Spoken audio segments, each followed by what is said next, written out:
Hey, I'm Alex Radcliffe from Board Game Co., and this is my month in review for November 2023.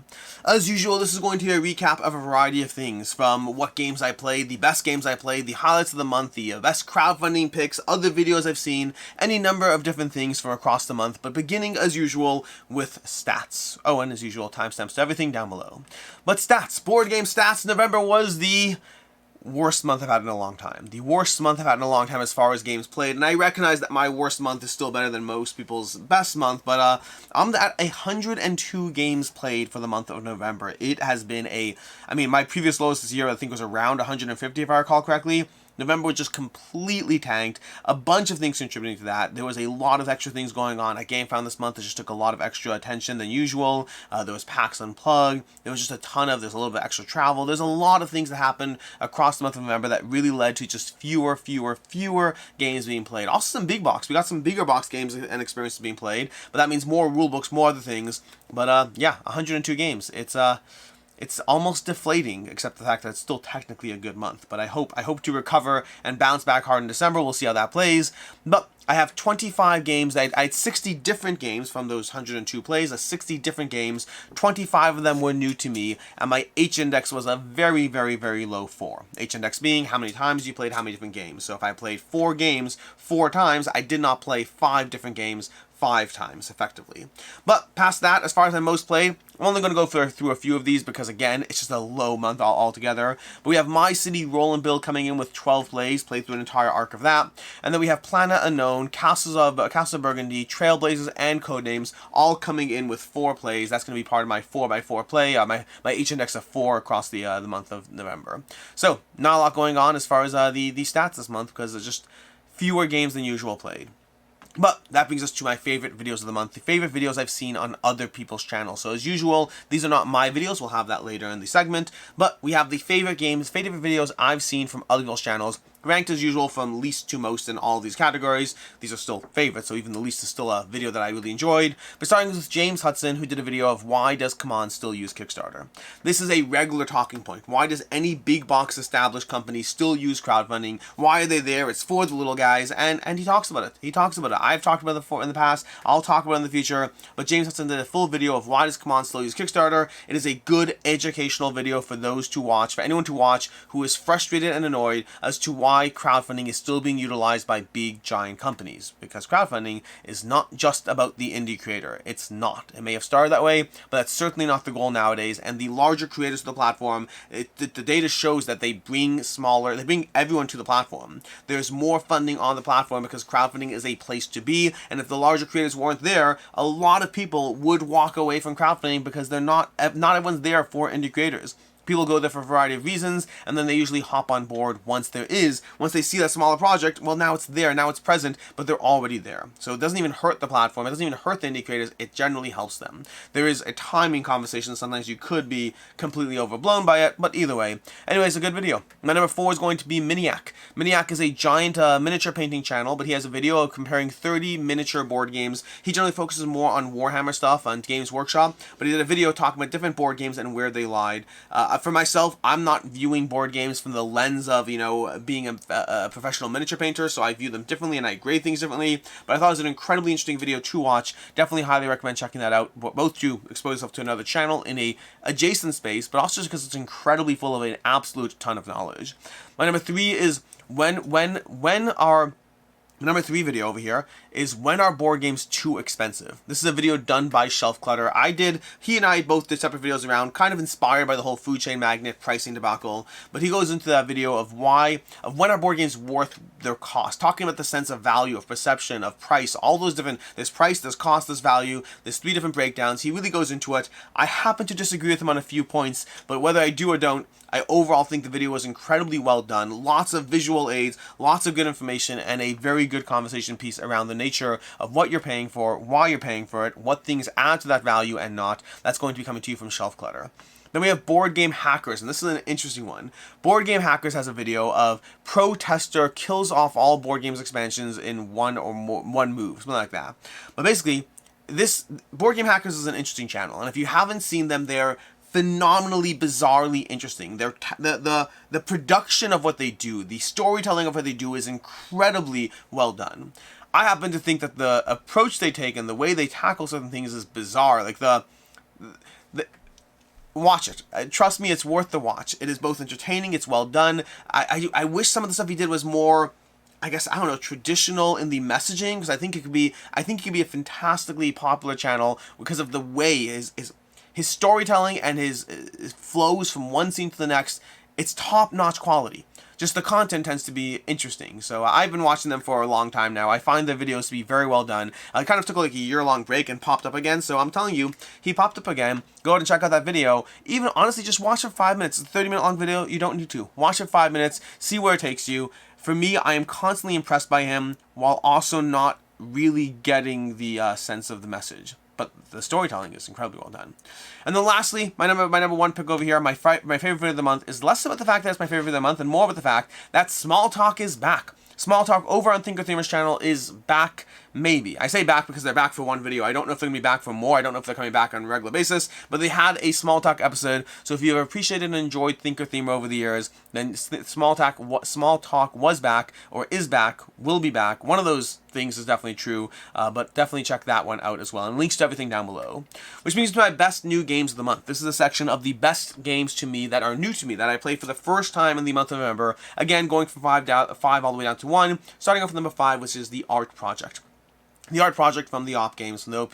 That's a fun little cooperative game that I don't think it's a game that stays in my collection forever. I don't think so. But I'm really enjoying it right now. I'm having a lot of fun with the different maps to go through. And I just find it to be a tense, tough, tight enough experience that has difficulty modifications in it. That it's a game that I win as often as I lose. And I really enjoy the general puzzle of just trying to navigate your action economy. And the fact that you're trying to go with this little set collection of cards, playing cards down, putting various tokens into various spaces, and trying not to be overwhelmed. I do not think it's a keeper forever, but I'm really enjoying it right now. That's The Art Project. Number 4 is going to be Nova Aetas Renaissance. And that's an interesting one because Nova Aetas Renaissance was a clean system that was well done, that I really enjoyed what I played with it so far. I plan on coming back to it at some point. I dove into it briefly in order to go ahead and cover it for their campaign, and I'll be coming back to it at some later point. But I think Nova Aetas Renaissance it's a good game. It's a good, enjoyable experience. I don't think it does anything amazingly different, but I still had a lot of fun with it, and so I'm excited to dive into it more. I'm kind of happy I don't have all the expansions. This is a game that I think I want to play through the base game and then move on from it, although I also simultaneously want all the expansions. I have to know myself. I need to not have the expansions for this game. It'll make it more easy for me to go through it if I don't. But number 3 is going to be Moon Rollers. Moon Rollers 5e Games, 5e Studios. That was a fun, fast rolling game, or a push your luck dice rolling game in the Moonrakers universe. I enjoyed it. Played it a bunch, covered it, played it a bunch more. I've really enjoyed Moon Rollers. That's my number 3 pick for the best new game of the month. My number 2 best new game of the month is, and it's always interesting because I think I do include prototypes in this. I don't only include final games, but number 2 is definitely a prototype, and that's How to Save a World. Played that in November as well. Played that at PAX Unplugged. Actually, there's a few PAX Unplugged games because PAX Unplugged kind of has crossed November and December. Some of those games will be in December's best games of the month, and some are in November's best games of the month. But How to Save a World, I played the last day of November, November 30th, and really enjoyed it. I only played half a game, so please take it with a grain of salt, but I had a lot of fun playing the How to Save a World. It's coming to you from KTBG. I really liked the tableau building and the ease of play, and just I liked a lot of things it did. It felt smooth, it felt well done, did a few things differently. Definitely a game to keep your eye on. That's going to be How to Save a World. And then my favorite game of the month for the month of November is going to be General Orders World War II. This is coming to you from, oh my gosh, Osprey Games, I think, from David Thompson and Benjamin Noah, I believe. General Orders World War II, really like that one. Had a lot of fun with that. That's already, you can see the review on the channel for that. It's a 4.5. It's a worker placement tactical area control game set in World War II. 2 maps in the game. Just a really tough, tight, tense back and forth experience. Then from there we have my disappointments of the month. This month I have 4 of them, but this is an interesting month because most of these, in fact, all of these are not really disappointments in the traditional sense. And I usually do say this, disappointments to me are something that in some way disappointed me. It doesn't necessarily mean it's a bad game. It just means that my expectations were here and something ended up here. And this month we have some interesting kind of caveats to them. So I don't blame you if you're like, hey, this feels like a cop-out on the disappointments. I don't blame you, but these are genuine disappointments. But they're also disappointments with some really good games in the mix, so we'll talk about it. Let's go through them. And this one I didn't actually rank the order. I usually don't do that for disappointments as much. But coming in at my first one is going to be Lands of Galzir. Lands of Galzir is great. Like, it does some things really, really well, and I am so charmed by the universe. But ultimately, I don't find myself compelled to keep playing it. I find it to be a game that gave me a good launching off point, a good set of rules as far as why I want to continue to play the experience, but then kind of stops giving you that reason after a few plays. Because you don't really grow in the experience, and the game's not mechanically satisfying on its own, so there's not an ongoing sense of progression. There's not mechanically being invested in what's going on. The story is nice, but the world building is not enough of a reason for me to explore it compared to other games. Lands of Galzir does so many things so well that I'm really bothered by the fact that they kind of missed an important factor, is they didn't give me, based on my playstyles, a reason why I should keep playing the game, which is interesting. Again, for me, I'm not done with it yet. I think I have a few more plays left in it as I just try to find a bit more in the world, but it is a game that's going to be short-term for me. It is not a game that's going to be sticking around, and I'm disappointed almost because of how much I like parts of it. I'm kind of frustrated that there's no incentive to keep going for me. Next up, we have DEI, Divide and Impair, and if you're confused by this, I don't blame you, but this is specifically playing it on BGA was a complete bomb. I played this on BGA, I recommended it, I was excited, I was like, it's coming to Board Game Arena! And then I played it on Board Game Arena, and I didn't like it on Board Game Arena. I like it in person. There are a handful of games that have done that for me where the Board Game Arena implementation didn't work for me. DEI is one of them. And so this is kind of your heads up that if you jumped onto a Board Game Arena to play it and you didn't think it was for you, it might not be that, it might not be DEI, it might be DEI on Board Game Arena specifically. So I'm not saying it's the worst game on Board Game Arena I've ever played, but it just definitely didn't work for me. I don't think I'll be playing it again on BGA. I think I'll be continuing to play it in person. My number 2 is Robot Quest Arena. And this one's a tough one as well because it's not a bad game. I enjoy Robot Quest Arena. I think it's fun, but I keep hearing people talk about how much they enjoy it. I've seen a lot of reviews of people who really like the system, and for me, I kind of feel like it's a family weight game. I have fun with it. It's not a bad time, but like whenever people are excited about it, I feel like I'm missing out. And so I'm almost disappointed that I'm not tasting the Kool-Aid that others are. So if you're interested in Robot Quest Arena, check out the coverage on it. There's plenty of people who seem to like it. For me, I do enjoy it. Make no mistake. I have fun. I think it's a good game, but to me, it's definitely a lighter, more family-driven experience, and other people are not getting that same draw or pull. So somewhere there's a disconnect, and I'm sad about that. And my number 1 is another cop-out like DNI, and this is like DEI, and this is going to be Apiary.